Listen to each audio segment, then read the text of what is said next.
നീലേശ്വരം വെടിക്കെട്ട് അപകടത്തിൽ പരിക്കേറ്റവർക്കുള്ള ചികിത്സാ സഹായം വൈകുന്നു. ലക്ഷങ്ങളാണ് വിവിധ ആശുപത്രികളിൽ സർക്കാർ നൽകാനുള്ളത്. പണം ലഭിക്കാതായതോടെ തുടർ ചികിത്സയും മുടങ്ങുന്ന അവസ്ഥയാണ്.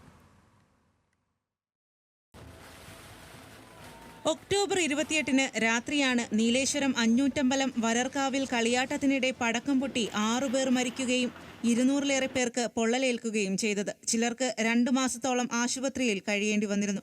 മരിച്ചവരുടെ കുടുംബത്തിന് 4 ലക്ഷം രൂപ ധനസഹായമായി നൽകാനും പൊള്ളലേറ്റവരുടെ ചികിത്സാ ചെലവ് ഏറ്റെടുക്കാനും സർക്കാർ തീരുമാനിച്ചിരുന്നു. ആദ്യഘട്ടത്തിൽ ഈ തുക നൽകുകയും ചെയ്തു. എന്നാൽ പിന്നീട് തുടർ ചികിത്സയ്ക്കുള്ള പണം നൽകിയിട്ടില്ല. കണ്ണൂർ, കോഴിക്കോട് ജില്ലകളിലെ ആശുപത്രികളിൽ ആളുകൾ ചികിത്സ തേടിയിരുന്നെങ്കിൽ കൂടുതൽ പേരെ പ്രവേശിപ്പിച്ചത് മംഗലാപുരത്താണ്. ഇവിടങ്ങളിലെ ആശുപത്രികൾക്ക് ലക്ഷങ്ങളാണ് ഇപ്പോഴും ലഭിക്കാനുള്ളത്.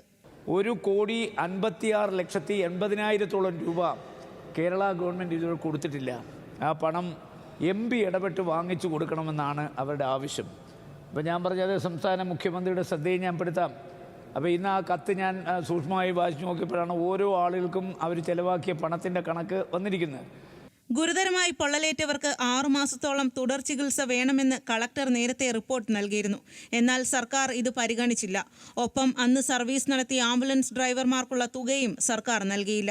ഒരു സംസ്ഥാന ഗവൺമെൻറ് ഇത്തരമൊരു അപകടം ഉണ്ടായപ്പോൾ ആ അപകടത്തിൽപ്പെട്ടവരുടെ ജീവൻ രക്ഷിക്കാൻ ആവശ്യമായ സഹായം കൊടുക്കാമെന്ന് പറഞ്ഞത് കൊടുക്കുന്നില്ലെങ്കിൽ അത് അനീതിയാണ്, അതൊരു വിശ്വാസവഞ്ചനയാണ്. ഒരിക്കലും ഗവൺമെൻറ് അതിന് തുനിയരുത്. കാരണം ഇനിയും നമ്മുടെ നാട്ടിൽ ഇത്തരം അപകടം ഉണ്ടാകുമ്പോൾ ആരെങ്കിലുമൊക്കെ സഹായിക്കാൻ മുന്നിട്ടിറങ്ങണമെങ്കിൽ ഇത്തരം വിശ്വാസവഞ്ചന നടത്തിയ പിന്നെ ആരും സഹായിക്കാനില്ല. അവരൊക്കെ പണം വാങ്ങിച്ചല്ലാതെ ഇനി ഒരു ട്രീറ്റ്മെൻറ്റ് ഒരിടത്തും ആരും നടത്തില്ല. അടിയന്തരമായി സർക്കാർ പണം അനുവദിച്ചില്ലെങ്കിൽ സ്വകാര്യ ആശുപത്രികളെ ആശ്രയിക്കുന്ന 50-ലേറെ പേർക്ക് തുടർ ചികിത്സ ലഭിക്കാതാകും.